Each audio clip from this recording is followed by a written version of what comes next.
That's not what I wanted. People think they know it. Say he's That was the bad one. See what happens when I try to do something cool? It's okay. That's what happens okay. when I nope. We're still gonna do something cool because this episode calls for this. Okay. Still gonna do something cool. Still gonna get copyright claimed for it. I don't even care. This is good.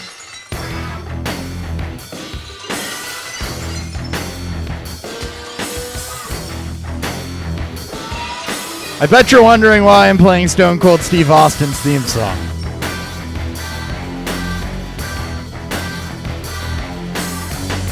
It is episode 316 of the Beerfield Fantasy Football Podcast. It is. So I felt like that was a fitting way to intro the show as opposed to our normal thing, and then I totally screwed it up. Try to do something cool, screw it up. That's the theme of this episode, actually, trying to do something cool and screwing it up. I am your host at Hot BFF with two P's. I'm sure my boss will have something smart ass to say about me screwing things up when he listens to this. As always, joined by Thurry BFF with two F's. Dan, how are you? Dude, I am up immediately in a great mood. I was like in a whatever mood, work and Monday sucked, but realizing that we hit 316 and our love of old school wrestling, at least like late 90s, early 2000s wrestling, just Yes, sir. makes everything better. I still love outside- wrestling. I mean, yeah, you still love it. I have my mixed feelings with it, but it doesn't even matter because it's motherfucking 316. If we the bottom line. prepared for anything at all, I would have gotten some Broken Skull IPAs for today. But didn't prepare God, for it'd be great. anything at all. So, by the way, does opening a nitro beer like weird you out every time you hear it just It always makes me nervous. It's just like, oh fuck, is it gonna foam over? And then you realize that it's a nitro beer and it's like no carbonation in it. I guess that's a good segue. Hey, Beerfield Fantasy Football on YouTube, Beerfield FF on Twitter, at Hot BFF on Twitter, at Thurry BFF on Twitter, on YouTube. Be sure to like, hit the subscribe button, hit the bell icon. Come hang out with us on Sundays. Come hang out with me on Sundays. I believe I got a confirmation from Nick this morning that he will be joining me. He doesn't have a choice. As he is able to. So Nick will be back to do Sundays with me because Dan has to work throughout the holidays.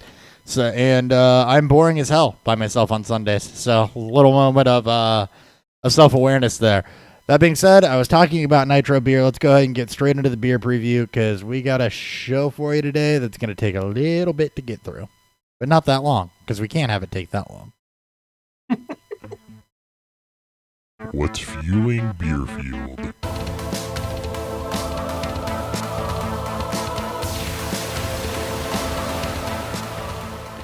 All right, I mentioned it was Nitro. I'm drinking Brewdog's Choco Libre. It is Mexican-style Imperial Nitro Stout. Yeah, excuse me.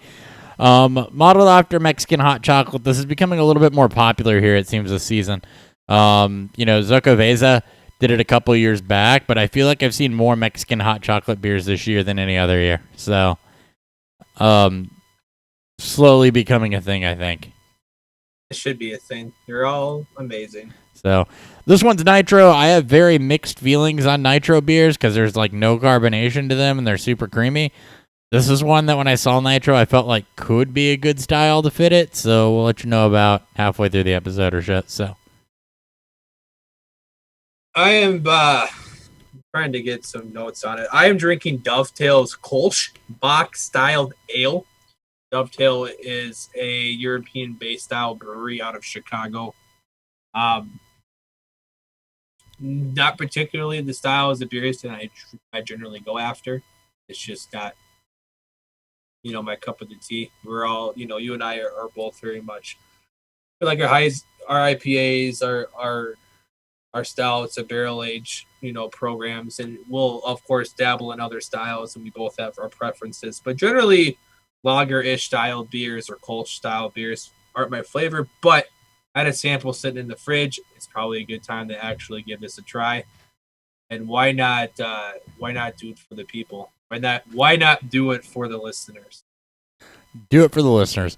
All right, so we got some news we got to get to first, so let's go ahead and get into that.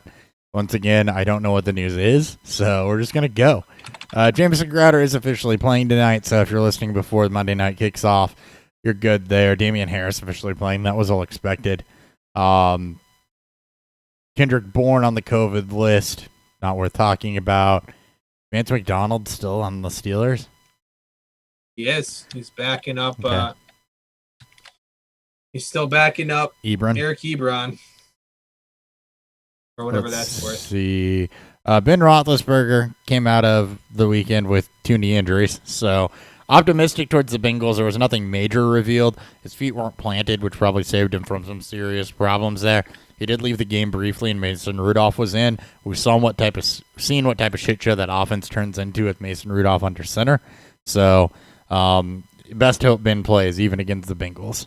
Yeah, let's just be happy he survived, and he should hopefully can play.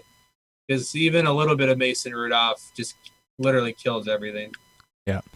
Christian McCaffrey has a shoulder injury. He is technically day-to-day, but also could have missed up to 3 weeks. So very much not for Week 10.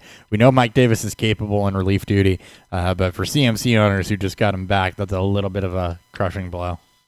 Yeah, in a bunch of leagues, I think he again, like he always does, he helped me win a bunch of leagues, and now he's no, he might be back on the bench until the postseason, whenever that happens, if these teams even get there. Yeah. Kyle Allen had a gruesome ankle injury. It looked like the Dak injury at first. Turns out it wasn't quite that bad. It was only a small fracture to the ankle, but a full dislocation. He's going to undergo surgery and will be out the rest of the season. Alex Smith came in relief, threw 360-plus yards, but 3 interceptions. So he'll get the start. Dwayne Haskins will be activated to back him up. Alex Smith, we know, can be a serviceable starter. Question is, can he still be? So, yep. Terry McLaurin, though, has kind of proven to be quarterback-proof, which you have to be. Yep, exactly. So, Jake Luton likely to start again in Week 10 against the Packers. Minshew's still out with a thumb injury. So no guarantee Minshew is going to start again, even if he's able to return, but right now it is still injury-related. I mean, he was good. I mean, that deep shot he threw at the very beginning of the game was awesome. The touchdown, potentially tying run, at the end of the game was, looked great. And I think what's good for this is that he doesn't kill.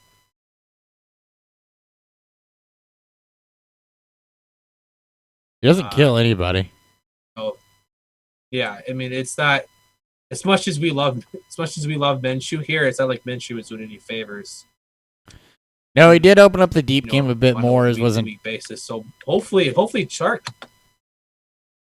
Yeah, I'm just hoping that Chark, can see upwards to 10 targets again.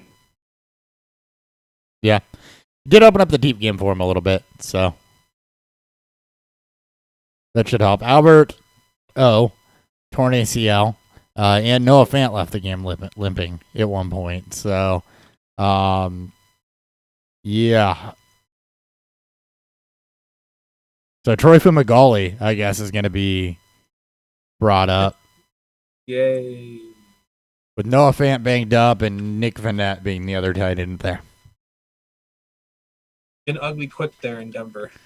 Yeah, it is. They drafted a bunch of tight ends the last couple of years, though, so maybe that's good. Remember when people thought Fumagalli was going to be a thing? Mr. Nine Figures himself? Yeah. Yes. Jack Doyle in concussion protocol. Nick Chubb returning to practice this week. Yay. Yay. Yeah, Nick Chubb coming back to practice is the most notable thing here. I'd expect that split to go back to what it was. Kareem Hunt's been good, but I don't know that he's been any better or worse than when they were splitting touches.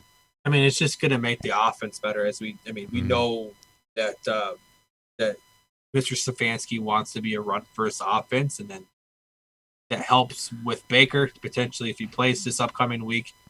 I guess the offense it allows the Browns to run the offense that they truly want to run.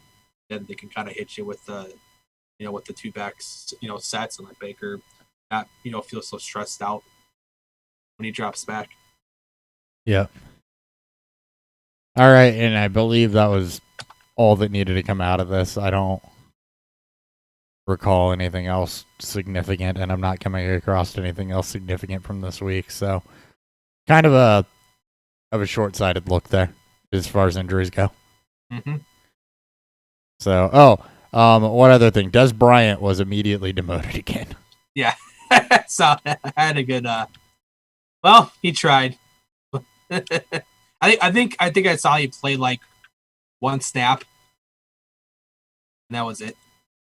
Yeah, I'm pretty sure it was. All right. Cool, that did work. Now, something fun. Oh, that doesn't quite show up the way that I want it to. Hold on. Doing things on the fly here. That still doesn't show up the way that I want it to. One more second.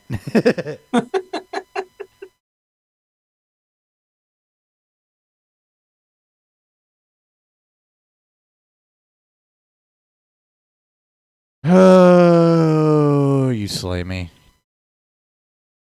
There we go. That worked. Yay! Actually, I can probably still make this work the way too. Maybe. Nope, I'm just breaking shit at this point. We're just gonna roll with this. Okay. You don't know what I'm talking about. I have no clue what you're talking about. Okay, it's gonna look like shit on YouTube, but it is gonna be on YouTube. We're gonna play some Jeopardy. Okay. And I'll be completely honest with you. I don't remember what questions I put in here or what the answers are. So you and I are going to play this together. And we'll see if we can get it. For those that don't know, Alex Trebek passed away over the weekend. So I know. very, very sad. So we've decided this week we are going to play some fantasy football Jeopardy. So I have 4 categories. Would have done 5, but I probably should have started prepping this show about 30 minutes before I did in order to make that happen. So the categories are trending upwards, players you regret drafting. Those are all players that you regret drafting. What happened last week? That just dates back to Sunday, so you don't actually have to remember what happened all of last week. I guess it does technically go back to Thursday. So Yeah, technically. as long as you don't have CTE, that should be okay. And points allowed, that's all questions about team defense and how they're allowing fantasy points. Dan, why don't you go ahead and pick our first category? We're ranging 1 through 500 here. Oh, let's do what happened last week for 300. Again, Beerfield Fantasy Football on YouTube if you want to see the board. What happened last week for 300? This 23-year-old unsung rookie was second on his team in targets with 5, going for 73 yards and just missing a touchdown in his first meaningful NFL snaps. Oh, fuck. I have no clue. Who is Austin Mack? Austin Mack, the Giants wide receiver, just came up short of a touch of finding pay dirt. He was second on his team in targets to Sterling Shepard, filling in for Golden Tate, who was out for disciplinary reasons. Rookie out of Ohio State. I think he has decent size to him. I'm not joking. I think he's like 6'3". But yeah, he had a good showing this past weekend. Okay, well, minus 300 for Dan. Minus 300 for Dan. Plus 300 for me, but I know it because I typed the question. Did remember that one. Okay. All right. Let's go with... I'm going to go with players you regret drafting for 200. We're not buzzing in or anything. This is kind of a bastardization of Jeopardy. Yeah. This running back propelled himself to decent draft capital after a strong finish to the season, but he's only managed to play in 4 games this year. mean, I figured it's your turn, so you. I know the answer. This is so you automatically get to guess if I remember the answer. Well, read the question one more time. This running back propelled himself to a decent draft capital after a strong finish to last season, but has managed to play in only 4 games this year. Miles Sanders? Who is Miles Sanders? Incorrect. I mean, that might also be correct, but I'll give you a second shot here. Who is Kenyon Drake? No. Damn it. Kenyon Drake's only missed 1 game. I feel like he's missed. Who is Raheem Mostert? Oh, I mean, it's just naming off running backs who have Been hurt. and who was good last year down the stretch. Go ahead and pick a category. God. Let's go with Do you need another categories again? No, I got him. I got him up here. Oh, they're on YouTube. Okay. I have the video pulled up. Let's go with trending upwards for 200. This Beerfield Fantasy preseason darling now has 3 touchdowns and 60-plus yards in each of the last 4 weeks after starting slow. Oh, fuck. A slow start has turned it on the last 4 weeks, going for 60-plus yards and 3 touchdowns in that span. Fuck. I wanted to say one, but I'll give you a hint. I was heavy on this guy. oh, god damn it, that doesn't help. You're heavy on a lot of guys. And if you use your context clue, it was a wide receiver. Yeah. Liked him as a late-round steal. Who is Preston Williams? Hated Preston. Oh, no, I didn't hate Preston Williams. You love Preston Williams. Nope. Fuck, he's hurt anyway, so that just makes me sad. Who is Brandon Cooks? Brandon Cooks. Brandon Cooks, obviously somebody I hyped up as a late-round pick, taking over for the traded DeAndre Hopkins. Has not necessarily seen an uptick in target volume, but saw, I believe it was a 73-yard touchdown yesterday. Yeah. And has actually had decent games in 3 of the last 4 weeks. I mean, the whole team has looked, at least offensively, has looked different since Mr. Bob is. Yep. It's gotten better. It's gotten better. All right, let's go points allowed for 400. This former welcome mat for quarterbacks is tied for the league lead in interceptions this season, and you're looking for teams. So, a team that was terrible against the pass last year, now tied for the league in interceptions.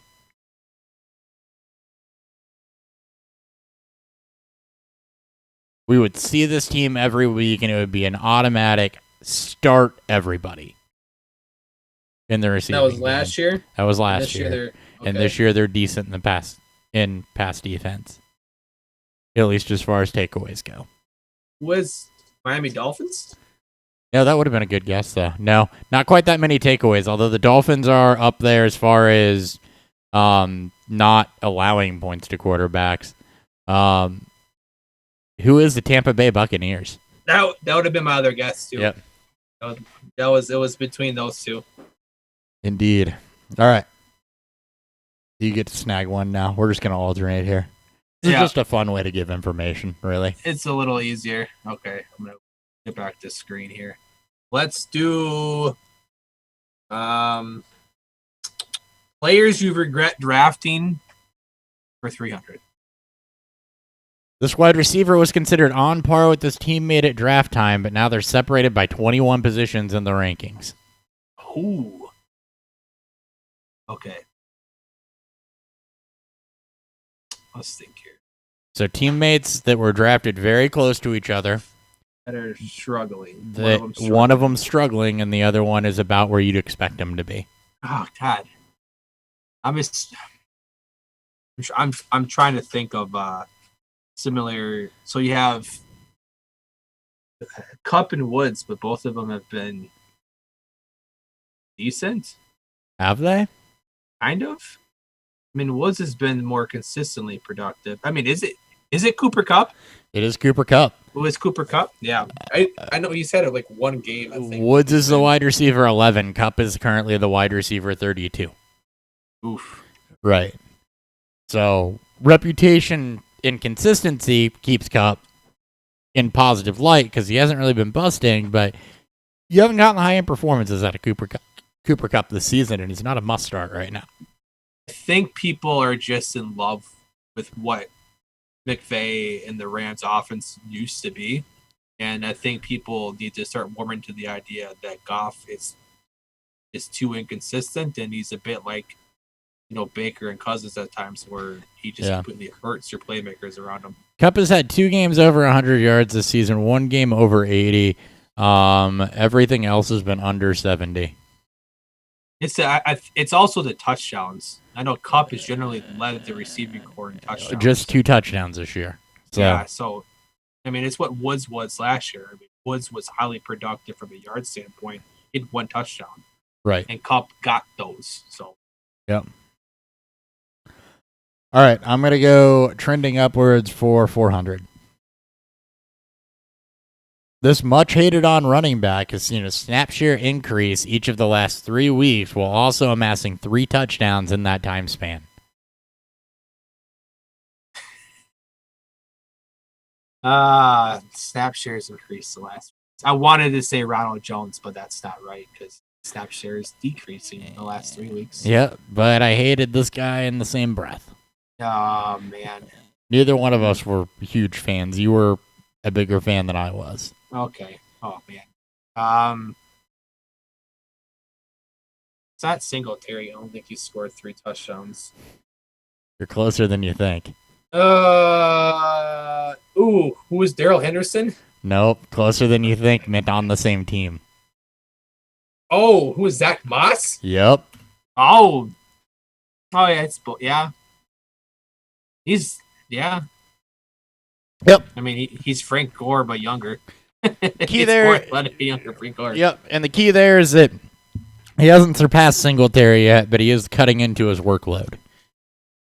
I think we know what Buffalo's. I think barring injury to both Moss and Singletary, I think we know what their roles are. Yep. And I think at this point we should be able to feel comfortable into projecting what their fantasy outlook's going to look like from a week-to-week basis. So. I think we can. Moss is going to get goal line work, too. That's what we've learned. Exactly. And Moss was almost always the guy to own. He was always the cheapest in drafts, and we expected that he would take on the goal line work. It's just how much of the outside the 20 is going to take away. Yep. Let's go. Let's do our first 500 points allowed for 500. Despite decent numbers against the run, this team has allowed the most rushing touchdowns so far. Oh. So they're about middle of the road and giving up yardage, but if you get down near the goal line, they're probably going to let you in. Okay. Who's been fucked by high volume touchdown? Minnesota Vikings. Who are the Minnesota Vikings? No. No. They're just kind of bad. They've gotten better recently. Right division, though. Oh. The Packers are terrible. Can't be the Bears. Is it the Packers? It is the Packers? It is the Green Bay Packers. God, they're 769 yards allowed on the ground is not terrible as far as rankings go, but 11 touchdowns. I feel like that's with the Cook performance and what the 49ers just put out on. Yeah, that's going to probably trend downwards too. They were the same way last year. They're a bend, don't break defense. Yep. All right, I'm going to take out the first 100 because I feel like low-hanging fruit. What happened last week for 100? Okay. Oh, I put this one here because it should only be worth 100. The latest back in a rotating cast of characters, this laughingstock managed 69 yards and a touchdown on the ground, leading his team. Who is the legendary Kalen Ballage? Yes. Who is Kalen Ballage? How fucking hysterical would it be if his post case he ends up being the lead back for The Chargers. Like, he's already overtaken Josh Kelly. I feel They've like. shown that they're not going to give Josh Kelly a full workload. Eckler's out. Justin Jackson's hurt again. So, yeah, it is Kalen Ballage right now, especially if Justin Jackson can't go. He's at least going to split touches and has another chance to do something. So, he could be a matchup-dependent flex play right now, and that's why he's in here, because I have to admit it, could be a matchup-dependent flex play, and we have seen the Chargers have a good enough offensive line to make backs look good. It was Troy Maine Pope. Chargers backfield, probably the Dodgers too. The Chargers backfield is just going to be frustrating, I mean, and it has been. Ballage is fucking terrible. But there's one thing that Ballage is, he's hyper athletic and he's built to be. He's got the Well, size. he's of the elite straight. back. He's straight line fast. Let's put it He's that straight. way. Oh yeah, he's athletic and big. He likes. And he's got a decent pass catching profile. The problem with Ballage is he's dumber than a box of rocks and he's got no vision. He has no vision, but he does have a good offensive line too. So if the hole's there, you can run through it. I mean, That was never the yeah, question. Vision was always the Exactly. problem. It's he is a bad running back, but even bad running backs can be productive on Right. any given Sunday. Yep. As we've just saw. Yep. Let's keep the train rolling of hundreds and go to players you regret drafting. This late round quarterback favorite was on a meteoric pace last season before he got hurt and is now averaging just 16.6 fantasy points a game. Who is Matthew Stafford? That is correct. Matthew It Stafford. fucking hurts. Matthew Stafford. Vikings, first off, fuck the Vikings. And I don't just say that because I'm a Bears fan. I say that because they fuck me every time I bet on them. If I expect them to lose, they look good and win. If I expect them to win, they look like dog shit and lose. I am done betting on Minnesota. You feel that's the same way I feel about Buffalo. Except Buffalo's winning games they should be, but not covering. Outside of last week, like this was the 1 week I actually felt comfortable in betting the Vikings, even with Stafford coming back, which I think almost helped because he had no, like he was literally away from the team until he, showed up that day. So Yeah. that was the only time I felt comfortable Well, betting the Vikings this year. And then he left with an undisclosed injury, and Chase Daniel came in and immediately looked like dog shit. Yeah, he looked like what Chase Daniels should look like because it's a career backup. It is indeed. Uh, All right. All right, let's knock out another 300. Let's go with trending upwards for 300. Ooh, I like this one. This is standard scoring, by the way, because it's the only place I could get through 9 weeks okay. right now. The Swiss Army knife player finds himself as the wide receiver 4 over the last 3 weeks with multiple rushing and receiving touchdowns. Who is Curtis Samuel? That is correct. I mean, I talked about this with Matt McCoy. Shout out to Matt McCoy himself when we go over Sunday shows. I mean, they're finding ways to get him involved. As frustrating as it is, especially from somebody who's drafted a shit ton of DJ Moore and has a lot of them in Dynasty. But they're they've used finding unique ways to get him going. They've used him in the running game too, but that was always what you needed to do with Curtis Samuel. I think the problem with Curtis Samuel when they drafted him, and you heard me hate on this, he was like Jalen Samuels, but way more athletic, and before him. But Curtis Samuel, coming out of Ohio State, did not have a position. He was one of those guys that had bounced from running back to wide receiver that, wasn't used or specialized in anything and was just used as a weapon. And when he got to the NFL, it seemed that they were intent on using him as a wide receiver. And while reception perception loved him, that never necessarily transpired. He's not a big guy. Didn't have a ton of size. So now they've found a way to use him as more of a gadget guy in these multiple roles, a la what the Steelers are doing for Chase Claypool, although Claypool's a much bigger guy. What the Saints do with, Taysom Hill. And what a lot of teams are starting to have is a guy that can line up and play running back, play wide receiver, in some cases play quarterback. That's how they're using Curtis Samuel, and it's starting to pay off over the last couple weeks. So if somebody dropped him in your league, go grab him, because if anything, he's a week-to-week YOLO play that you could get some flex value out of if this continues. Yeah, exactly. And little dynasty nugget. The Panthers are sitting at 3-6. They play in the toughest division of football, in my opinion, and they unfortunately get the AFC West as their AFC division this year. I don't know how many games left they could win. As much as I like to talk a lot about Teddy Bridgewater, he is not the quarterback for this offense. And if they can get one of these younger guys for next year, this group of playmakers that they have with a healthy CMC, more Samuel, Robbie Anderson, what he's Robbie been able to do Anderson. there. And for God's sakes, find a way to use Ian Thomas, hyper athletic tight end. Could be a very fun, and they're on a team that wants to push the pace of play, which is fantastic for fantasy. So get yourself a quarterback here who's a little more of a gunslinger mentality with rushing upside to him. Which Teddy is not. Teddy is very methodical. Teddy is completing 72% of his passes and, really does show that he learned from Drew Brees. Yeah, I mean, I love Teddy. We'll always love Teddy. And I think at times you get to see the glimpses of upside of what this offense could really be. Especially for fantasy, this could be one of the higher scoring teams next year if they can get themselves a little bit more of a aggressive quarterback. Yeah, and one other note, by the way, on the Panthers, I would just like to point out how correct I was about them playing the Chiefs close. That was a fun game. Let's just be glad that they played them. They held that lead for so long. Panthers play teams close. I don't know that they're going to win a ton of games, but they're not making it easy right now. Exactly.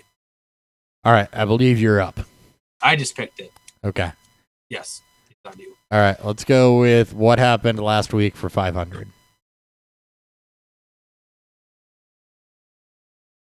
This is vague, and it's intended to be because it's a 500-pointer. Yep. This forgotten man led the league in receiving yards for the week. Oh. Somebody we casually liked when they came into the league. Okay. 4 years ago. I think it was our first year.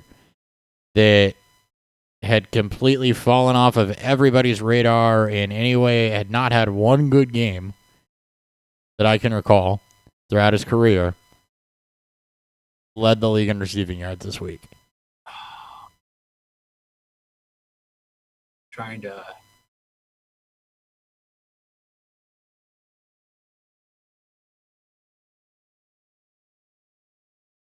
NFC West. Oh, it's the guy from the Niners. Who is Richie James? Yes, it is. Yeah, he led it from Thursday night, too. Yep, who is Richie James? I believe it was 146 receiving yards, 146 or 176. I don't have it in front of me right now. 176 in a touchdown, I believe. That's what it was. 13 targets, absolute monster of a game from him on a team where wide receiver spots up for grabs. Now, they were missing their top three, but huge game from Richie James. Much like Deshaun Hamilton the week before, honestly, is what those two might as well be the same person. Unfortunately for James, everybody comes, two of the three.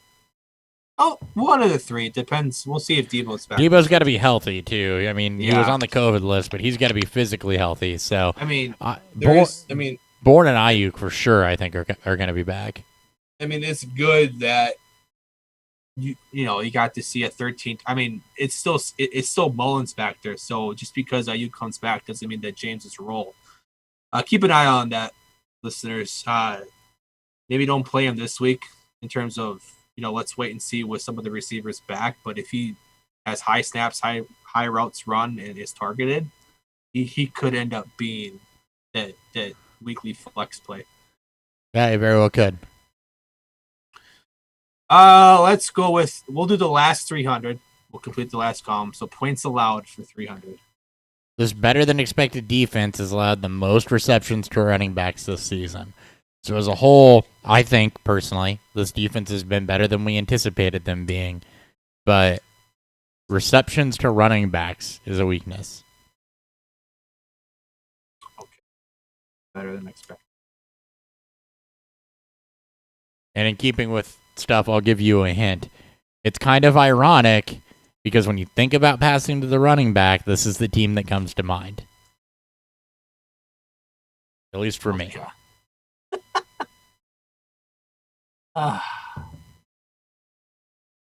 if I tell you a team passes to the running back more than any other team, there's probably two teams that immediately pop into your head. Oh, that pass to the running back the Yep. most? No, so this defense has allowed the most receptions Yeah. to the running back, but my hint is it's ironic because when you think about passing to the running back, the same team is is one of the two that would come to mind, in my Okay. opinion. Okay. Oh, shit.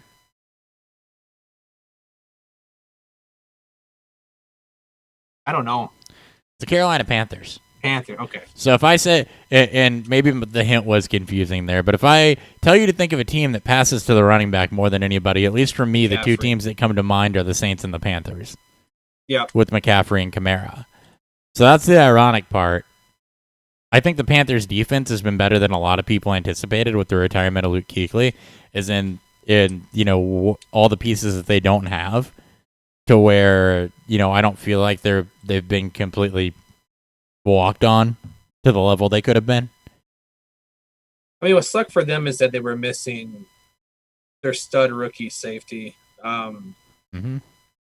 Jeremy Chin. Yep. Was I like, as complaining in IDP leagues, as reading articles everywhere, because I'm not going to pretend like I know a bunch about IDP. Is apparently he's extremely good against tight ends, so makes sense for Kelsey to go off. But I think when you get some of these younger guys going off the way that they are, or playing beyond who they are, you're gonna get these eye-opening kind of things like, oh shit, maybe the Panthers aren't the defense that we expected them to be. Well, in a lot of ways, that's a true statement because they are better than we expected them to be. But that was just a hole when I started sorting things. I was like, oh, that wasn't expected. So, all right, let's go trending upwards for 100. This fun player is the quarterback 6 over the last 3 weeks. Who is Drew Lock? Who is Drew Lock? The best part is that you just put fun. Yeah. Just like I immediately knew what you're talking about. So Drew Lock, by the way, fun as he almost did it again. He almost engineered another comeback. Fell just a little bit short this go round, but you're 5 touchdowns to 2 interceptions over the last 2 weeks. Over that span, 562 yards, doing some quick math. So, slow start coming back from injury. No touchdowns and 4 interceptions the preceding 2 games. But he's been pretty solid over the last 2 weeks. Is still dealing with, rookie cast of wide receivers. Not a lot of help from the running game right now. Not a lot of help from the defense. So, Drew Lock, again, just kind of coming into his zone, has had a couple good games. Starting slow, but, overall has been solid here lately, especially for fantasy purposes. Raiders, Dolphins, Saints, next 3 matchups. Mm-hmm. Coming off of Atlanta and the Chargers, so. Yeah, and Chiefs. I mean, we still don't quite know about what this Broncos offense is going to look like from a week-to-week basis, but no matter how the fantasy points come, we like them. Doesn't matter if when they're up or when they're trailing by multiple touchdowns, then they got to catch up. Like that's all baked into what we. They were a touchdown away from catching up with Atlanta, so. Yeah. And yeah, exactly. That ended up being a fun game set. And that game was what, 24-3 going into halftime? Yeah, it was gross. Yeah. So they've done well. They have. Let's go. We'll do the last 100. We'll just start clearing out some of these sections. Points allowed for fuck. This team with a good pass rush on paper and a good secondary in theory, which I spelled wrong, has allowed the second most quarterback points over the last 5 weeks. So you look at this team and you're like, man, they have a good pass rush. Man, they have a good secondary. That's going to be a tough matchup for the quarterback. And then it hasn't been. The Los Angeles Chargers. Who is the Los Angeles Chargers. That is correct. Yep. So Chargers, not what you thought they were. Injuries, mostly the reason for that. And they traded Desmond King. Yeah, they are like that defense should every single offseason it's like Chargers. And then everyone gets hurt. And it's like, what the fuck, man? Indeed, unluckiest team ever. They were up with no time on the clock and lost. And then they almost won this week. And they decided to throw a fade route to their backup tight end. Yeah. To their third string tight end. A fade route. Okay. Off your high horse there? Yeah. All right, I'm going to go ahead and kill out points allowed in Okay. that category. Let's do it. This team is last year's Cardinals, currently allowing the most fantasy points to tight ends.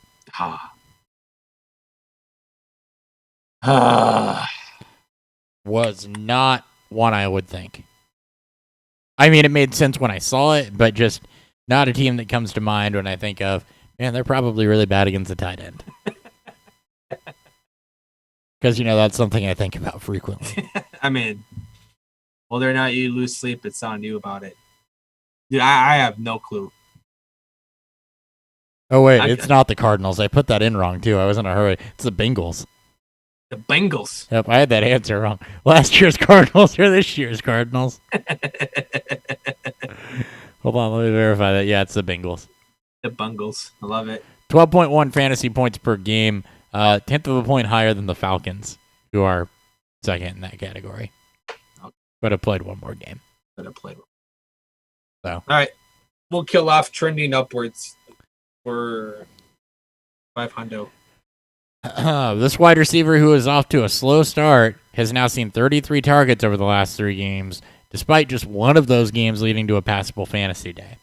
So the target volume is there, and it would appear that the stats are about to follow. 33 targets.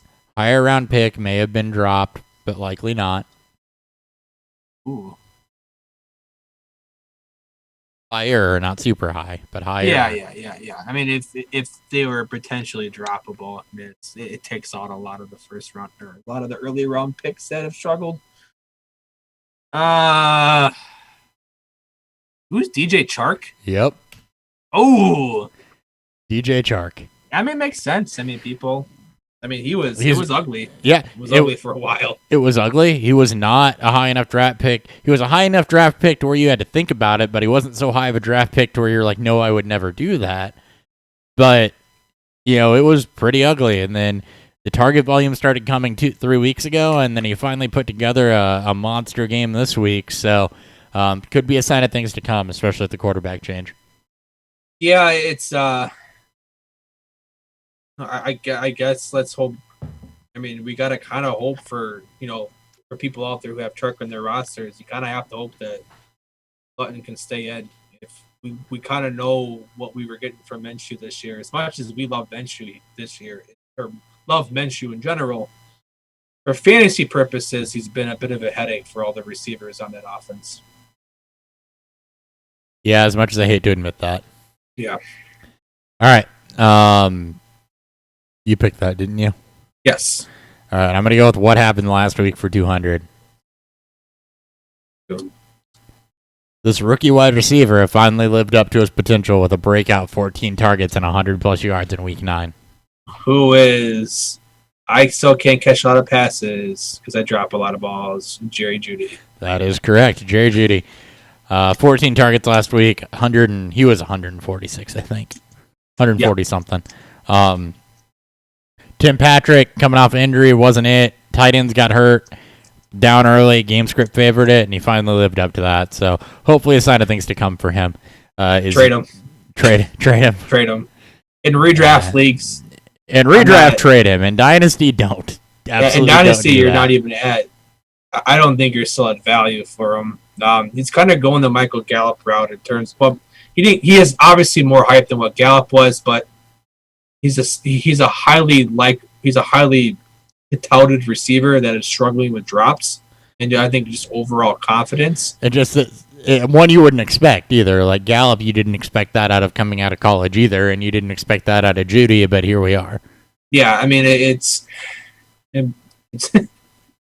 not like Drew Lock's the most accurate quarterback either. So no, but if you're dropping the ball, you could also catch the ball. Yeah, exactly. So let's finish out what happened last week for 4 under. His quarterback finished 11th in passing yards last week. On the week, going 26 of 38 through the air, 1 touchdown, 1 interception. 11th, by the way, was the last of the quarterbacks to throw for over 300. Yeah, got it. 11 quarterbacks throw for over 300. Yep. That Jake Luton. It is Jake Luton. Boom, Luton. Yep. I know he had. Yep. Completion percentage really went up in the second half because he was not great after the first half. So I think they started to air it out a little bit less and give him some higher percentage throws. As the game wore on, that seemed to work out. So it'll be interesting to see how he does in week 2. If you are a Minshew owner, you should definitely roster Luton, especially in Superflex. Yeah, Superflex, any deepish leagues, especially ones where people are trying to roster 3 or 4 starters. I mean, he's a starter right now. You have to have him on there. Yeah. All right. Players you regret drafting for 400. This rookie running back was expected to start fast behind a stout offensive line, but has managed just 106 carries through 8 games, averaging less than 4 yards an attempt, and had a fumble this week. Who is the most disappointing, but I almost want to put Clyde Edwards-Helaire above him, and most disappointing, Jonathan Taylor. Yep. I knew where you were going. That's why I revealed the answer before that. Yeah, I know. Has been disappointing. Has been disappointing. You're under no obligation to start Taylor week to week, and I think most of our listeners know that based on the questions we get on Sunday. But, yeah, it has been rather disappointing. I will say this, which is insane to think about. The Colts have one of the worst run blocking units in football right now. Yeah. It's for as much as we tout them, just like with the Cowboys this year, when injuries start to amount to your starters, it doesn't take much. It doesn't take long for that offense line to show. And when you have a running back who's struggling with vision, even though it's one of his best strengths coming out of college, you are going to see it. A lot of people freaking out. Don't freak out. Like, there's a reason why we touted him so much in the offseason, why everybody on Twitter loved him. Miles Sanders went through the same thing. And there's one thing to note. Taylor has been one of the most productive receiving backs. And for a guy his size, like, if he can get his shit together, which I think he will, with the improvement of the offensive line, you could still have yourself a very good running back. Yeah, it's year 1, but if this continues the rest of the season, you might be looking at Taylor as a good buy low candidate. Exactly. I agree. Because, not for long definitely applies to rookies in fantasy too. If they don't perform year 1, people are ready to be done with them. But the fact is, 5th in yards per route run, 3rd in yards per reception for running backs, obviously. Still 10th in breakaway runs. Run blocking efficiency, as you mentioned, not great. So just some things to think about. It's an adjustment period, but just because you don't, and 7.4 average defenders in the box against him. So that also tells you that the passing game is not scaring anybody, which if you watched a Colts game, you know that. So yeah, I sound like Phillip Rivers is fucking making people shake in their boots. So, I mean, right. Everything points to why it seems a bit obvious that Taylor is struggling.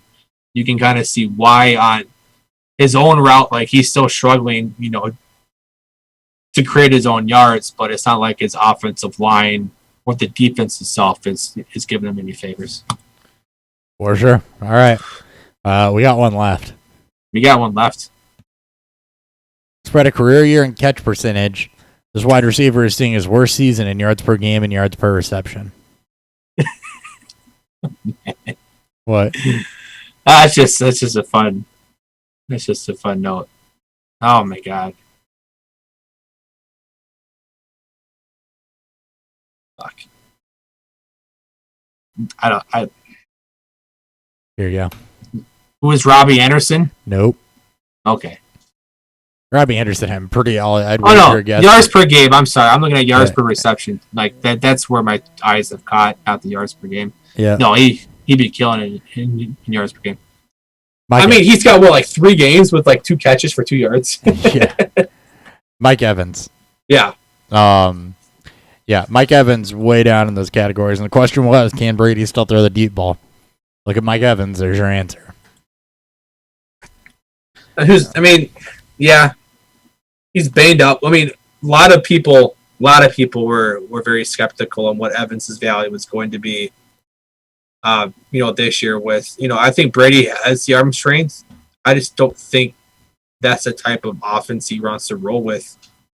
Because he doesn't really need to. I mean, it's especially from what we've seen in the last few years with New England. I don't see why or how Evans was going to fit to what he does well. And now they have brought in another wide receiver who can fit over the middle role. So might be getting kind of ugly for Mr. Evans moving forward. Yep, I can agree with that. All right, well, that's going to look really weird until I get that fixed. Let's go ahead and start to preview some of this Week 10 action. So, fun little exercise there. Hopefully it was informative. It was fun. Right, I go to FanDuel for this, not Fantasy Pros. Again, totally prepared. Totally prepared.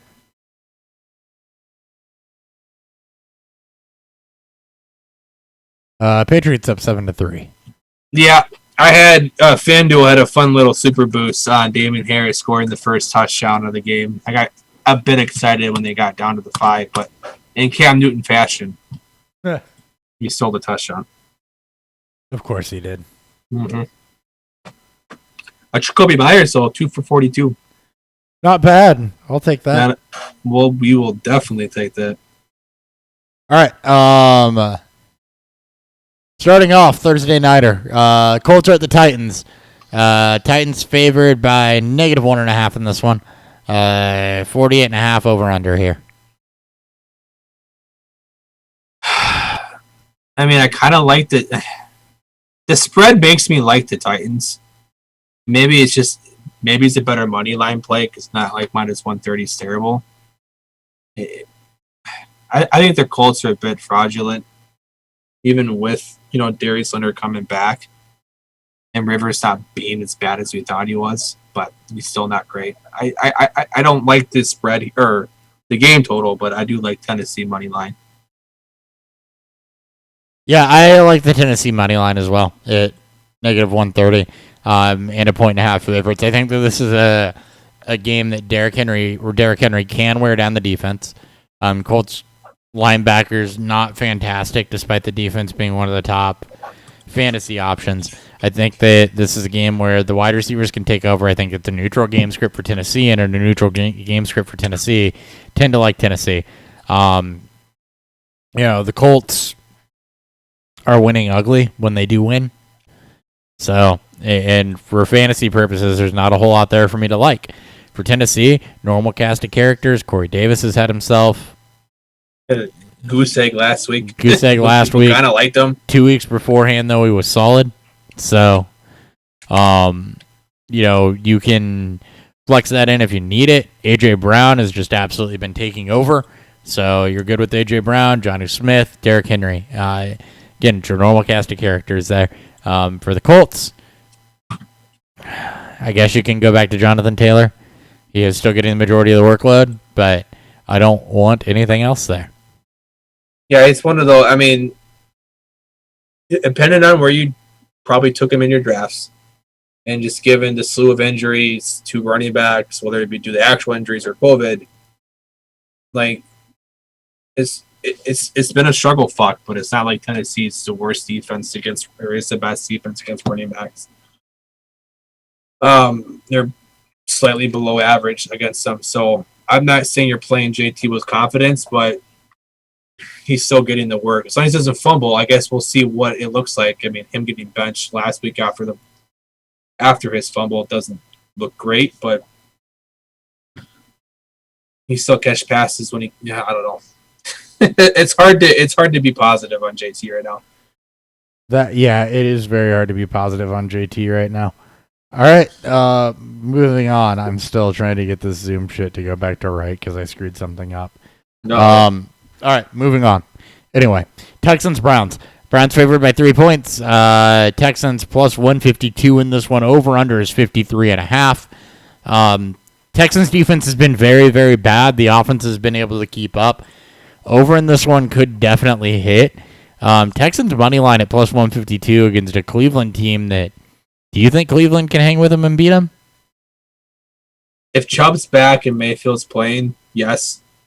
If you're going to bet Houston, you have to bet with the mindset that Case Keenum's going to play, and maybe Nick Chubb's not ready. Because as soon as Nick Chubb and or Baker gets ruled out, that line's going to jump in favor of Houston, and that edge and those good odds are going to go away.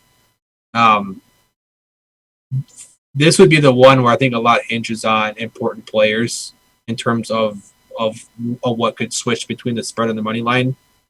That I'd probably stay away until I feel a little more confident. If I'm betting Houston money line, I'm putting a low amount on it. Because if both Chubb and Baker play, I think Cleveland can take them. All right, yeah, I'm with you. I think Cleveland can also take them. But from a fantasy perspective in this one, not a whole lot not to like, in my opinion, on either side. I think for Cleveland, you can roll out both backs, assuming they both play. If not, you can still definitely play Hunt. Baker's not a bad stream if he goes. You got to watch those two things very close for Cleveland. And yep. Jarvis Landry will be tied to Baker Mayfield. For Houston, Brandon Cooks has been solid. Will Fuller's been good. Duke Johnson even. David Johnson got knocked out of the game last week, injury. So keep an eye on Duke. Keep an eye on that status. If Duke is the lead back, he's got flex value. I mean, both defenses outside of the running back spot are at best below average against every position. Cleveland's been middle of the road against backs. Again, you're looking for opportunity and potential high amount of touches. That's why we like Duke as a flex. We like Duke Johnson, low-key revenge game for him too. I do like the over.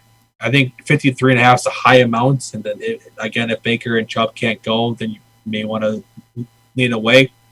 Or you may want to wait until they get announced and that number can either go up or down. So I like the over. I like most of the fantasy guys here. This has a low-key shootout potential to it. So. Yep.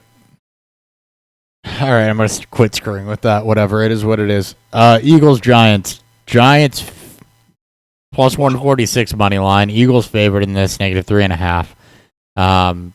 Finally, an NFC East game that isn't in prime time. Over-under is 44.5. Eagles figure to get Alshon Jeffrey, Miles Sanders back to go along with Dallas Goedert. They're healthy. I think it's Eagles and a no-brainer. Yeah, I kind of like this early line a lot. 3.5 for a team that it looks like the spread hasn't caught up to what the news will probably be. Giants defense has actually been better than I think what most people want to admit. But a healthy-ish Eagles roster, or at least offense, even on the road, I think there's a chance that Philly could take this. I think 3.5 is probably a good line to start with. Don't be surprised though if and when Sanders and Jeffrey are deemed active for this game, that this line doesn't jump up to maybe 5.5. I don't think it'll get more than 5.5 though. No, I don't think so either. For fantasy, look, the Giants do not have bad quarterbacks. I am not starting an Eagles wide receiver. Bradbury and Logan Ryan have been pretty solid. Miles Sanders, though, I'm all for it. Dallas Goedert, I'm all for it. On the other side of things, for the Giants, keep an eye on what they do with Golden Tate. He's in the doghouse right now. I don't expect he comes out. We saw Sterling Shepard have some decent target volume.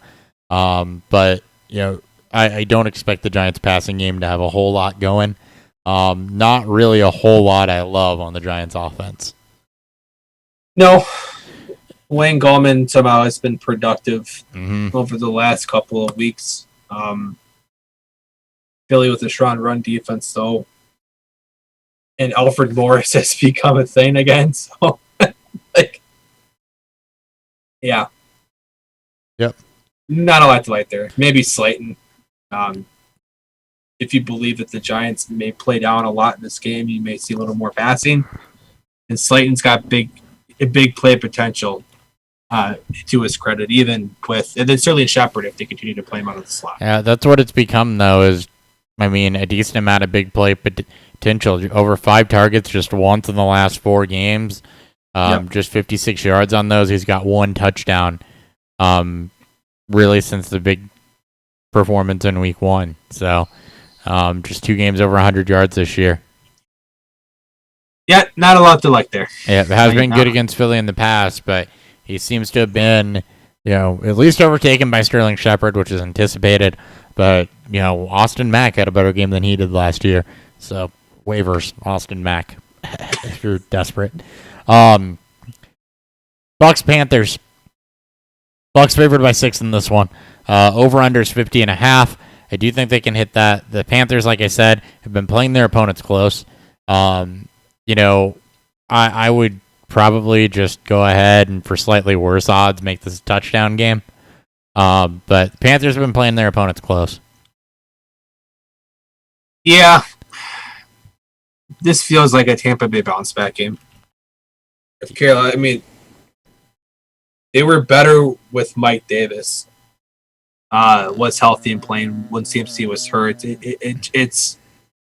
We're 9 weeks in, so a lot of teams, there's no surprise anymore unless, major injuries happen. I like the over. Maybe I'll stay away from the spread. Maybe I'll add Tampa Bay money line in my money line parlays. Minus 260 isn't great, but when you add it to a 7-18 parlay, it's one of the better ones to get. I feel a bit confident that Tampa Bay can take this one. Yep. Second game of the year, Tampa Bay did take this one, 31-17. But since then, margin of victory, here's the margins by which the Panthers have lost by. They won the next 3 after that game against the Chargers, Cardinals, and Falcons. They then went on to lose to the Bears by 7, the Saints by 3, the Falcons by 8, and then the Chiefs by 2. So, not a lot of 2-possession losses there. So, I think this one is closer than the initial game was. Yeah. I would probably tease that spread up a little bit, and that would be my favorite bet out of this game. The over is also very viable. As far as fantasy goes, look, I like the way that they've been using Curtis Samuel. This is one of the we've mentioned how that Tampa Bay has been good at takeaways, but Teddy's generally safe with the football. So there's still not a lockdown pass defense. Pass rush has gotten better, but Teddy's high completion passer, good at getting the ball out quick. So, like Curtis Samuel is a gadget player in this one. Robbie Anderson, I think, may struggle a little bit here. And I do like DJ Moore a bit as well. And again, it's just how I expect this to match up.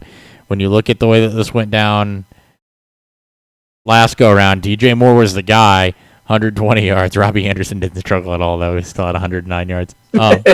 23 targets between the two of them. They were playing from behind. So, I don't know. I do not dislike either wide receiver, I guess.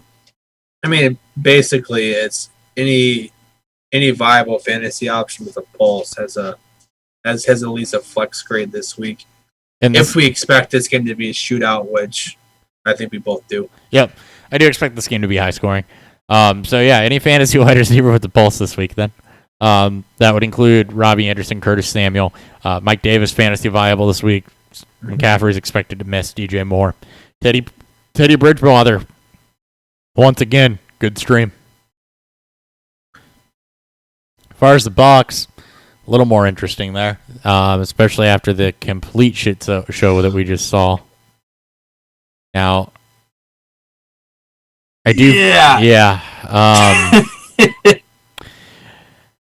Weird game script. So I expect this game script to not be like the Saints game was.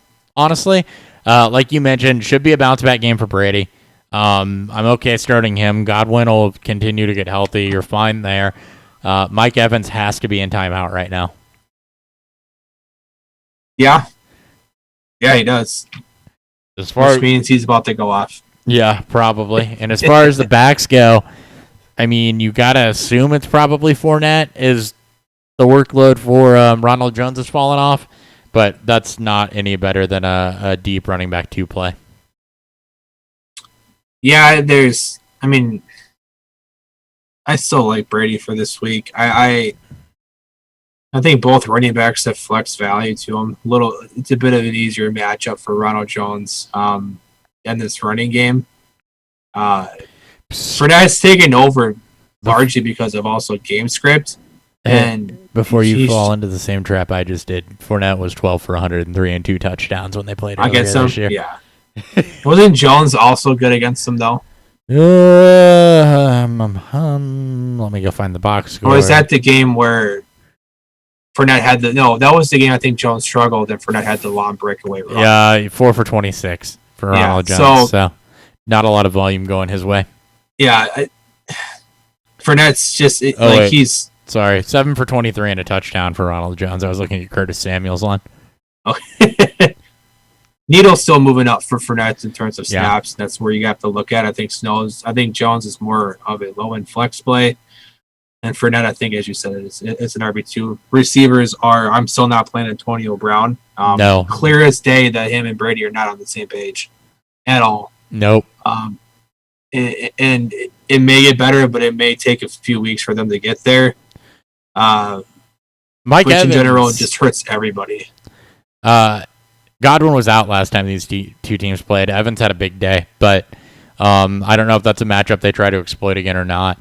I don't know. You know what? Fuck it. If it's a fantasy option in this game, it's at least flex or better. Yeah, that's a better way to put it. Based on what happened in week 2 and based on what I expect these two teams to be, I think if there's a fantasy option in this game, at least flex value. It at least has flex value. Mike Evans is the one that I question just because of his recent performance, but they obviously saw something they liked with this in that second game. It was also coincidentally right after Bruce Arians made comments after week 1 that he felt sick about not getting Mike Evans more involved. Bruce Arians said today Evans was open, Brady wasn't looking his way. It's probably going to be a point of focus. Yeah. So I would call a Mike Evans game on this one. Yeah. All my lineup stuff. Yeah. Jacksonville, Green Bay. Green Bay favored by 2 touchdowns. I don't like that. I do not like double-digit spreads. I will take Jacksonville to cover that. I hate double-digit spreads. Jacksonville's defense is bad. Luton was able to push the ball downfield just a little bit. Over-under on this one is 52. I think if you get 52 points out of this game, there ain't no way it's a double-digit spread.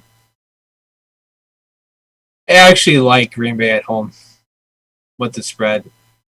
They're calling... I mean, it's no double-digit spread feels good, especially in the pros where you expect teams to at least be competitive. Look what happened with Dallas and Pittsburgh. It's Green Bay at home, and they're going to have... I think outside of the run defense, Green Bay's defense is built to stop the pass. And if you can make a team one-dimensional... It's not James Robinson is not Delvin Cook. They're able to stifle, San Francisco, make them one-dimensional. Yes, the running game was productive. It still took them until garbage time to put up, 2 touchdowns on them. I do like Green Bay. I think 14 points is a lot, And I have no qualms of wanting to stay away from double-digit spreads. Maybe this one's a good tease. If you can tease it down to 7.5, 8 points, I might do make it a little more stomach. Might do a teaser parlay and just try to tease this one down so it's more palatable. Yeah, I think the biggest thing is it's if this turns into what San Francisco, Green Bay was last Thursday, I don't see Jacksonville putting. It's also what Tampa Green Bay was and Detroit Green Bay was. Those were all double touchdown games. Otherwise, I'm not just looking at spreads. I'm just looking at what the results were. I don't think these two teams are that far apart in terms of like that.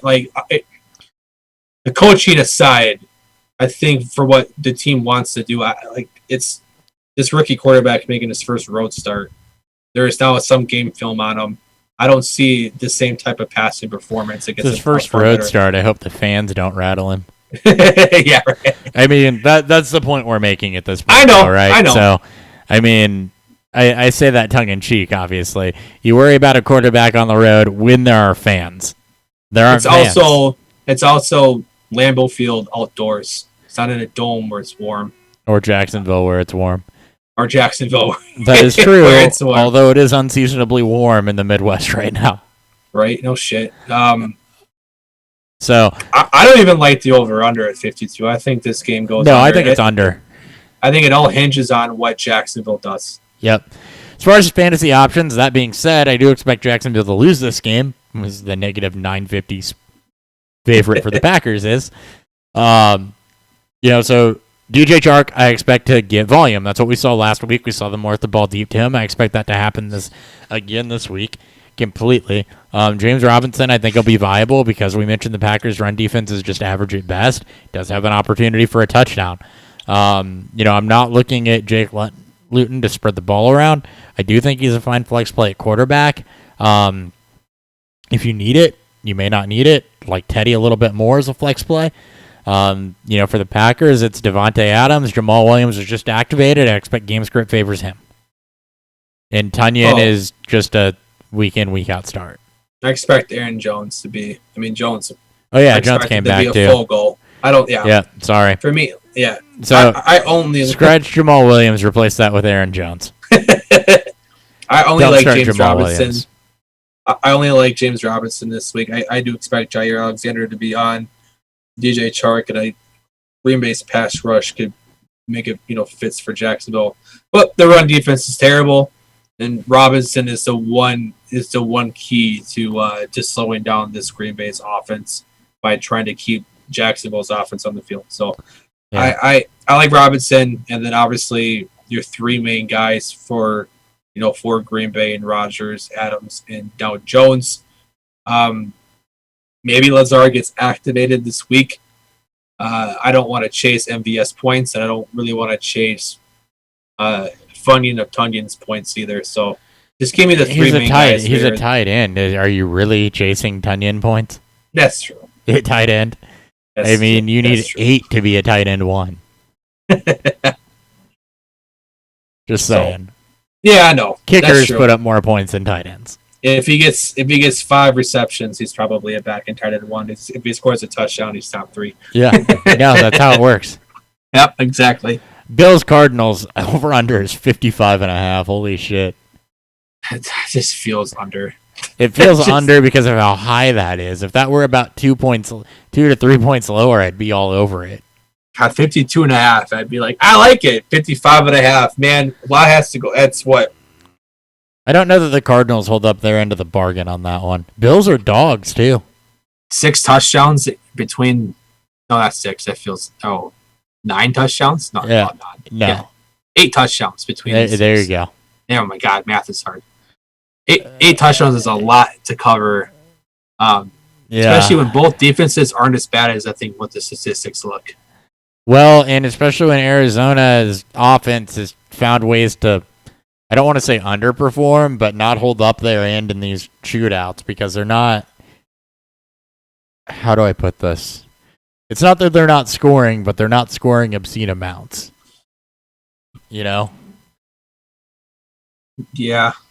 I'm gonna vet that now because that's what we do here. We say things and then we research them after. I feel like they've scored a lot of points.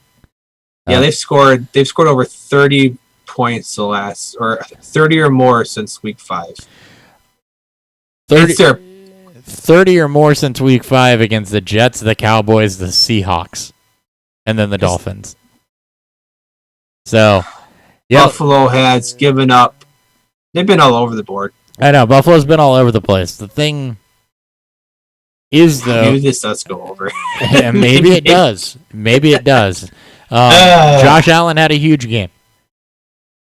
He did. Russell Wilson had a big game against Arizona, and really the Dolphins did last week as well. So, I like both quarterbacks this week. Oh yeah, Christian gonna Kirk bench has been either. absolutely on fire the last couple of days, so I love Christian Kirk. You're not benching Hopkins yet, Not benching Hopkins ever. I mean, This offense is top 5, I think, in like almost every category. So yeah, it's you're going. this is a Yeah. You're going Hopkins, you're going Kirk, you're going Edmonds or Drake, or both, depending. Drake's still day to day, technically. I don't care about the running backs as much. The Cardinals make their day on passing or Murray rushing production. I am kind of off of both running backs at this point. Bills money line, I like. I think Arizona's a good team. I don't think they're playoff contending just yet, though. Nope. The defense and the offense are both great, fun pieces to watch. And that would be I just don't think they're as legit as the schedule or as their record suggests. and that would be my bet here is Bills money line at plus 114. This is the one where you want to watch the line. Cardinal. It's Monday, very early on in the week. We're not even through week 8 yet. So this is a one where you could see a Baltimore and Colts type of shifts. Both the Ravens and the Colts were favored at one point throughout the week last week. This is the one where you want to watch what whoever you think will win this game, watch the money line. I don't see the spread ever going higher than 2.5, and that would be in favor of the Cardinals. I don't ever see the Bills getting higher than 1.5.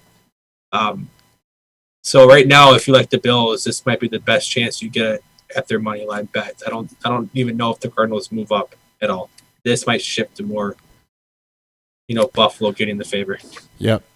From a fantasy perspective, Gabe Davis is a deep cut in this one. Again, everyone with a pulse in this game is viable.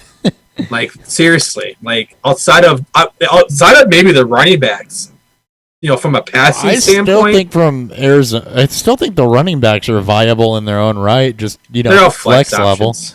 They are because Zach Moss is going to get red zone use. He scores a touchdown. He's good. Singletary's getting all the work between the 20s. We know that Edmonds has been hyper efficient. Drake comes back. He gets at least some volume. I don't expect him to come back though. Stephon Diggs is a must start. DeAndre Hopkins must start. Christian Kirk's been on a tear. And for the Bills, beyond John Brown, you could even go Gabe Davis, who's been used on and off again heavily, especially in high volume passing games. Yeah, I mean, like you can't expect high volume, but they want to find ways to get him involved, and that's Yep, you can what expect you're high looking volume for. from the passing offense, though. That's gonna be it's gonna be a fun game. The game's gonna be hot. Joe Flacco just threw a 50-yard touchdown pass. To who? Denzel? Brashad Perriman. Oh, damn it! What year is it? Everything sucks. It's got even the Patriots are going to find a way to not cover this game. Whatever. That game's got some spice to it, just like this beer does. Ooh. So, I will say this for being Nitro. I don't usually have a lot of great things to say about Nitro, but I will this time. It allows the chili and the spices that are used in Mexican hot chocolate to shine in this beer because it's not overshadowed by the carbonation. Carbonation a lot of times will tingle your tongue, and for anything that has mild spice, it will drown that out. Because this is a nitro and isn't heavily carbonated, those spices really shine front and center and kind of give you just a nice warming sensation all throughout. It is creamy, as you'd expect out of a nitro beer. Not a ton of chocolate to it, but there is a slight hint. But the sweetness of it is really kind of a back end, lick your lips type of sweetness. But a little bit of chocolate and definitely some warm spice coming through all the way. The nice creaminess from the nitro. It's an easy sip. It's a good drink. Definitely warm you if it's cold outside. Glad I got a 6-pack of these because these are definitely winter beers. But yeah, I think that nitro has a place. There are some things it doesn't belong in. This is a beer it actually shows up okay in. Sounds good. Nitro always fucking throws me off, but maybe it's the chili spices that are kind of helping. It is. That's exactly what it is, because I think that those, kind of hit the palate in a kind of the same way that carbonation would. Yeah. To where it tingles a little bit and then it starts to warm. I think if there were carbonation there, this wouldn't be as good. Also, do let it heat up a little bit to warm temperature first, like with a lot of stouts. It makes sense, yeah. Yeah, like that. Broncos Raiders. Raiders favored by 4.5 in this one. Over under's 51. God, everything about this, it feels like this line set perfectly. I just from the spread to the over under. Yeah. This is what I expect week 9. I didn't tease Denver to cover a touchdown this past week and regretted it, so I'll probably tease them to a touchdown this week. I'll probably avoid this game at all. Honestly, if I'm betting anything, wonder why. Yeah, because Drew Lock's in this fucking game. Honestly, if I'm betting anything in this game, it is a Denver money line. Yeah, I like the Denver money line, and that I don't like it. It's the only thing that I do that I can stomach. I like the Denver spread, too. I like Drew Lock this game, too. If you're looking for somebody to start, I think it's another good game for Drew Lock. You just like fun. I do like fun. Running backs have been atrocious. This could be a get-right game for Lindsey and Gordon. Raiders have not been good in that realm. As far as wide receivers go, you can bet on Tim Patrick or Jerry Jeudy, but they're both in the wide receiver 3 range. Neither one of them are must-starts here. This is a game where you could see it get spread out a little bit more. As for the Raiders, it's Waller and Jacobs again, and Carr is an okay flex play. Aguilar's fine as a flex play. He doesn't get a lot of volume, but he has gotten touchdowns. Weirdly. Yeah. So, Ruggs is too boom busty for me to like. Shocker that's how that ended up. This game, this beer, is actually kind of reminiscent of what this game kind of makes me feel, and that everything just kind of makes sense. From the spread to the money lines to the over-unders. Nothing about this betting line shocks me. Nothing about this Kolsch box-styled ale. It is as advertised. Again, this is a Kolsch box-styled ale from Dovetail out of Chicago. Slight fruitiness from it, generally from what the Kolsch is probably representing out. Box style brings a little more of the malt background to it. There's definitely a combination of both kind of battling on your tongue throughout. Neither of them are more dominant than the other. I haven't drank a bunch of these, so I can't speak to what this is the correct way of doing things, but given my liking of what Dovetail has put out from the style of beers that they do, I would assume that this is a good indication of what a Kolsch Bock would taste like. And honestly, Kolsch Bock, probably you're not going to find a lot of beers like that anyways. Yeah. So it's as advertised. I don't hate it, even though I don't like the bet. I don't like any of this the game to bet on. It's not because I don't like either team. It's because I think the betting lines are set perfectly. I will say this about Dovetail too, just to add on a little bit about that brewery. If you like beer, Dovetail does beer really well. You're not going to find Especially a lot. German beer. Yeah, you're not going to find. It's like Riggs in Yes. that regard. Oh God, yes. Dovetail and Love it. Riggs are almost one and the same. Where if you like beer, they just do beer well. And If you love Hefts too. Yeah. Love Hefts. exactly. Even the Vienna lager from them is pretty good. Yeah. Exactly. They don't do a ton of adjuncts. They don't do a lot of frou-frou. They don't do a lot of extra. Just do really good beer.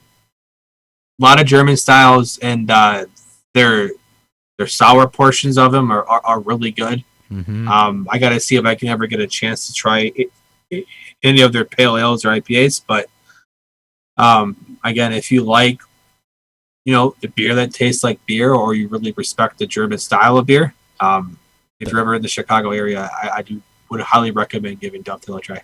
Yeah. Chargers, Dolphins. Dolphins are favored.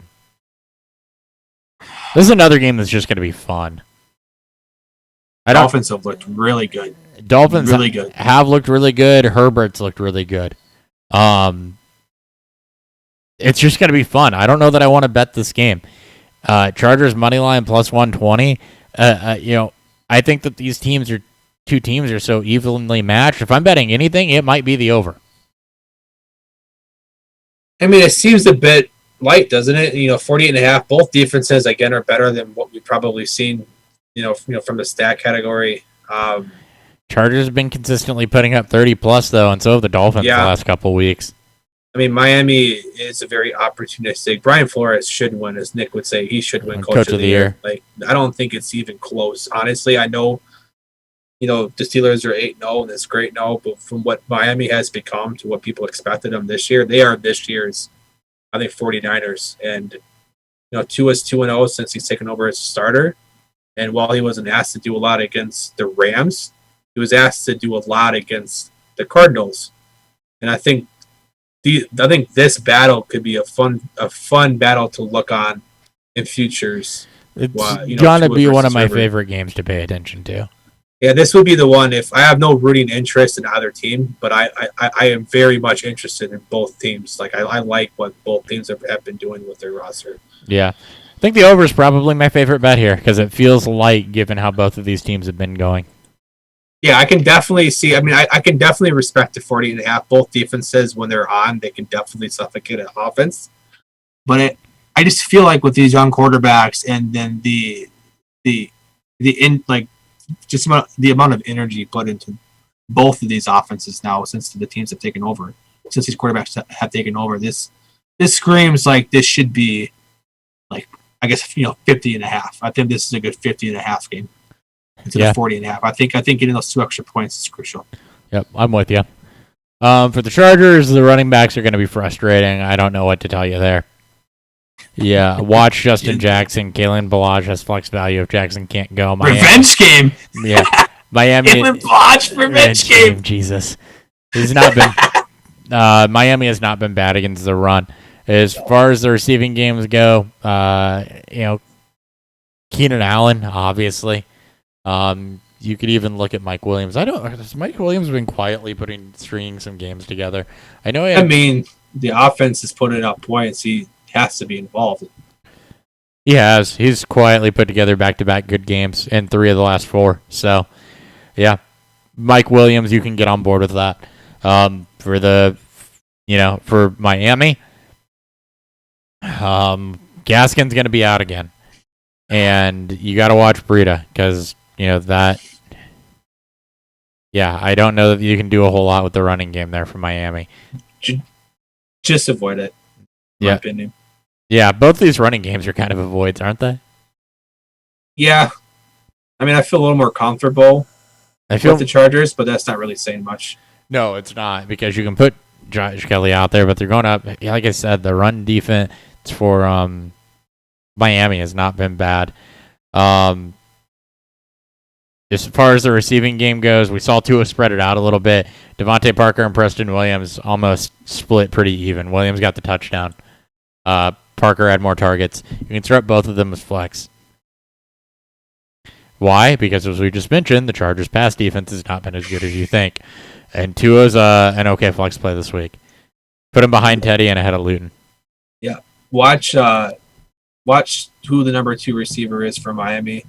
I don't think Parker is going to get everything here. I think, what we saw from Tua with Alabama is that he's no issue spreading the football around. So I don't think this is a Ryan Fitzpatrick type of scenario where Parker gets literally everything now. So watch out who's number 2 in snaps, routes, and targets. I think this Miami offense is going to be viable for more than just one playmaker here. So Yep. And in targets, you had 7 for Parker, 5 for Williams, 5 for Jakeem Grant, 4 for Gesicki. yeah. So Jakeem Grant right now, not going to run out there and play him, but someone to keep on a watch list. Preston Williams and Devontae Parker, you're okay with right now. Well, Preston Williams probably isn't going to play. So Is he hurt again? yeah, he got hurt. That's right. He might. I don't know if he's done for the year, but I know it's not good. Well, Jakeem Grant would be next up, so. Yeah. Everything else was spread out after him and Gesicki. It was one target for a bunch of people. Yeah, I expect that to remain Yep. the same. I do too. Bengals Steelers. Steelers favored by a touchdown and a half here. Over-under's 47.5. A lot of this hinges on Ben. A lot of it hinges on Ben. Yep. If it's Rudolph, I expect these odds to shift towards the Bengals. Unless the defense can bail them out. It is going to be a tougher defense, and I think Joe Burrow is, well, for all my money, the best defense in the league. So, going to be a tougher defense than Joe Burrow's seen. But we have, as predicted, seen the Bengals offense kind of come on here over the last couple weeks, particularly over the last 3. So, something to keep an eye on. Go ahead. No, I'm right there with you. This feels like what the Bengals Ravens game felt like. This is a. And they struggled against the Ravens. Yeah, they struggled mightily against them. I think the offensive output and the over total output is hinges on Big Ben. I think this is a very much the Pittsburgh defense just takes over. They saw what happened against Dallas. They don't want that to repeat at home. I think this is a game where Pittsburgh comes out and just, I don't know if they beat the shit out of them, especially if Big Ben doesn't play. Just as a one where if Big Ben doesn't play, I think this line moves to like 3.5, 4.5. It stays there. I don't ever see a scenario where the Bengals are less than 2.5 dogs. 3.5 dogs. I don't either, even without Ben. I think that the defense is too good for that to be the case. As far as looking at the wide receivers, Tyler Boyd's been used as the one. Does he draw Joe Hayden, or do you think that goes to AJ Green? I think that goes to T. Higgins. I think Hayden will be on the most explosive and the most dynamic, game-changing receiver. And while Boyd has been the most productive and Green is still a good receiver, I think Higgins is the one that Burrow has the most connection with. And I think he's the one that if there's going to be a guy that's going to take over this or that will break open this game, it will be Higgins. So I think Higgins will draw him for the majority of the game. I don't know if he'll have him the whole game. I do like Boyd. I haven't looked at the specific corner matchups for this, but I do think Higgins will draw Hayden. Well, let's see. I first off don't disagree with you on that. I do think that Higgins will draw Hayden. As far as your secondaries, I like Tyler Boyd. Yeah. I mean, if we think that the Steelers are going to completely stomp them, garbage time points isn't out of the realm of possibility. And all Higgins needs is, he'll get the targets, but all he needs is one big play that'll at least have a wide receiver 3 weeks. So I think Higgins, regardless, I think he's matchup. I think he is matchup proof. If he will struggle, it will be this game. But I think there's enough big playability to him. And Burrow is definitely a gunslinger. I think that Higgins will at least have his opportunity to make a couple plays. Yeah, I'm looking at some of these previous game matchups to see how teams played them. Yeah, looks like Tyler Boyd is going to be the one that gets lucky here. Yeah. So, yeah, looks like Tyler Boyd's going to get the matchup here that you want. As far as the running game goes, keep an eye. Mixon's expected to be back, so you can go ahead and start him. Don't expect to blow up. Rough matchup, but you can go ahead and start him. As far as everything else goes, it's going to be watch Ben. Claypool, Juju, Deontay Johnson. You're okay with all three of them in this game, I think, if Ben plays. Yeah. If not, James Conner. And maybe find a different option every other place. Claypool will still be involved. He's got explosive game speed. I don't know how you sit him right now, but I just don't like what this offense becomes if Mason Rudolph has to start. Yeah. This is a one where you like for fantasy and for betting, you just want to see the reports on Big Ben. It has too much. It holds a lot of value to a lot of different, facets of what this game could become. So it's hard to give. It's again, we're still in week 8, so it's hard to really give it its due process. This is be the one where you want to tune in Sunday and see where things are standing then. With Mr. Hopper and Mr. Sparts On Sunday, yeah. on Sunday. Niners Saints favored by 10. Plus 102 on the spread. Saints coming off of a highly impressive victory on the road. Highly impressive victory. Yes, Nick Mullins is starting, but the Niners getting spanked by the Packers was because they were missing so many skill pieces that were all mostly COVID related. You got to watch this one throughout the week. But I'd expect if Ayuk and Samuel are back at minimum, that this may not be a 10-point game. We've seen the Niners consistently perform better than the sum of their parts. I would be patient. If you're going to bet the Saints, just be patient. I do expect the spread to drop at least a point. So if you do want to bet the Saints, you may not get plus odds on the spread. I think that's the one enticing thing here, is that plus 102 on those 10 points. I wouldn't be shocked if the Saints ended up beating them by 2 touchdowns. This is a point, though, where Kyle Shanahan has made do with some pretty bad pieces. And I think the Green Bay the game against Green Bay just got out of hand so quickly. They were just missing so much. Yeah, they were missing their entire fucking offense there. They were missing their whole offense. Right. So, I think with Nick Mullins right now, he's seen as their best option. Watch who comes back for San Francisco in this one, and that's really going to depend on who you play. Unfortunately, this is a hard game to give a read on, so tune in Sunday for this one because I don't really know that I can give you a whole lot on San Francisco, not knowing who's going to play. Saints are pretty easy, though. Breeze, Kamara. Slant Boy. Yeah, Slant Boy. Thomas. Slant Boy. Yeah, they are. Saints are easy. I guess Latavius Murray if you need a flex guy. Yeah, but the Niners are hard. And again, it's just because we don't know at this stage of the week, being a Monday recording, who is going to be active. So I can't really tell you, go play Brandon Ayuk because he's a much better play if Deebo Samuel's not active. I can't tell you to play Samuel because we don't know if he's going to be healthy. It's just a tough one to predict without knowing health at the moment. Yeah. Excuse me. Seahawks Rams. Ooh, this should be fun. Rams are favored. I'm pretty sure Seattle over has gone in every single game. I think besides one. The lowest point total a game that they've been a part of has been 53. And that was, I want to say, against the Cardinals.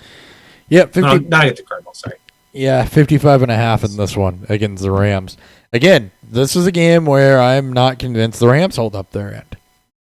The Rams have sucked against literally every team besides the NFC East. Seattle is also really bad on defense. And this may be what the Chiefs-Rams game was a couple years ago. They just trade off touchdowns. Yeah, it's just start everything again. And just start anything with a pulse for fantasy. No, that's it. Take the over. I won't even bet spread or money line.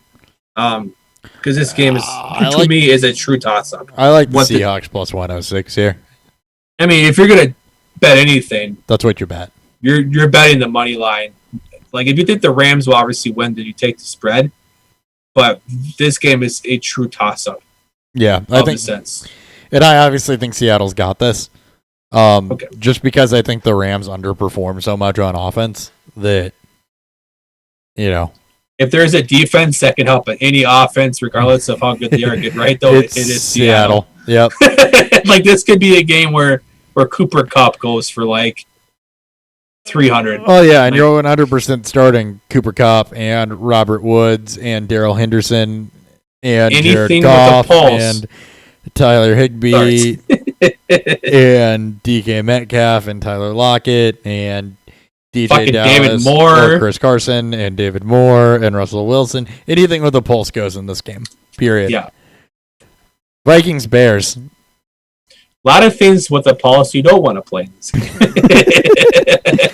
Yeah, because the Bears defense continues to hold things like Derrick Henry in check.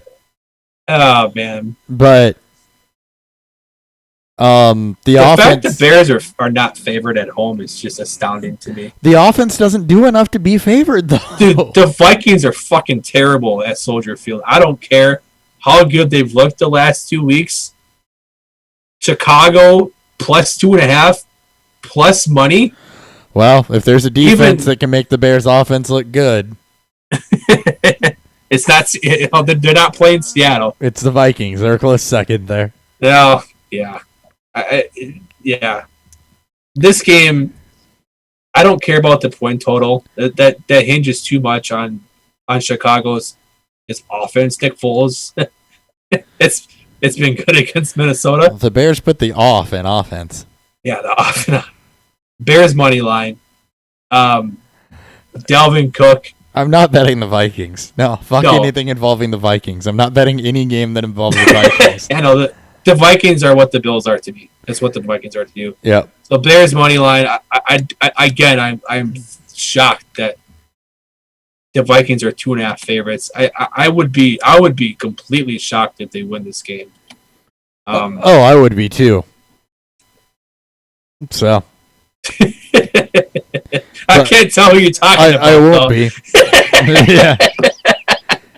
Yeah, yeah. I'll be watching this game, but man, is it going to piss me off.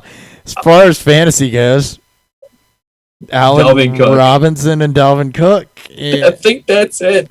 It might be because the Bears aren't giving up a ton to wide receivers. This is a sit Justin Jefferson week. I don't think there's a lot of passing upside here. I don't like. No, there's not. I like this screams back Kirk Cousins game. I think one of Thielen or Jefferson will get a receiving touchdown, but good luck guessing which one. You're probably playing both because they're still productive receivers, and while the matchup isn't great, I think there's still a touchdown to be had. It's just they're flex. There's still enough volume upside, kind of, at least for Thielen. But who drew who here? Can I see that? I would think your fastest DB will probably draw Jefferson. Whoever your main outside threat is, because Thielen generally operates in the slot. Yeah, I want to say. Hold on, let me see if I can figure this one out. But I do want to. I want to see if they're doing what I think they should be doing, and if they're putting Jalen Johnson on these hyper athletic guys as a big, long, hyper athletic corner versus Kyle Fuller, who's smaller but a bit more heady. Who's a good parallel here? I know that Green Bay put Jair Alexander on Justin Jefferson for majority of the game. Let me look at how the Bears played Tampa. That's probably the closest I'm gonna get is how the Bears played Tampa. Let's see.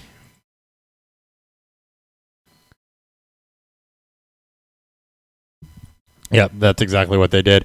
Green Bay put Jair Alexander on Mike Evans. Chicago put Jalen Johnson on Mike Evans. 90.2% of the time. So I'd expect Jalen Johnson probably gets Justin Jefferson. That'd be my guess. Yeah. I mean, 6 foot 193. I don't know how many Decently big plays. athletic. I guess maybe check weather-ish. For fantasy though, this isn't like this whole game just feels like a true Monday night game where it's just like whatever. It might be fun for true football fans, but for fantasy purposes, you're obviously not sitting Dalvin Cook or Allen Robinson, but for the ancillary pieces, it Right. just doesn't feel great. Might Then be does this may be an Adam Thielen game. because he's going to get Buster screen. I'm feeling actually, I have to go back and vet that. Justin Jefferson has played more slot snaps. He has a higher slot rate than Thielen does. Then he's going to get Buster screen, so it's a Justin But it's Jefferson not. I game. mean, he's at 25.8. I don't think you're not playing BC Johnson or Chad Beebe. Like, you are only going to play Justin Jefferson or Thielen. It just depends what type. This will probably be a heavy Dalvin Cook game. It's got to I don't be. see either team trying to pry away, and fuck trying to give Kirk Cousins Right. any high throwing attempt. Like, again, I think you're going to smash the Bears money line right now, and that's it. and that's it. Like, that's what you because bet. I don't know if we're having to debate Vikings wide receivers this much. There's not an easy matchup here. No, it's not. And we know Cousins against a pass rush is not good either. So it's not good for the Vikings pass game. We know what Cousins has been against Chicago historically. It's also not been good. So, Right. Again, Because Chicago's had a good pass rush the entire time he's been there. yeah, so. that's true too. But, again, I think we probably spent too much time on this game. We did. Even though we're both. For a game that we're fans of both teams, and we think we can agree that outside of Dalvin Cook and Allen Robinson, you want nothing to do with this game. Yep, which means somebody else is going to go off, but that's what it is. Yep. And speaking of, this is what the show is. Thank you guys very much for tuning in. I'll be here on Sunday with Nick Sparts around the same time, so make sure you hit YouTube for that. Beerfield Fantasy Football there, Hot BFF, Beerfield FF, 3BFF on Twitter. We will be back sometime to be determined next week. We will see you guys then. See ya. Bye.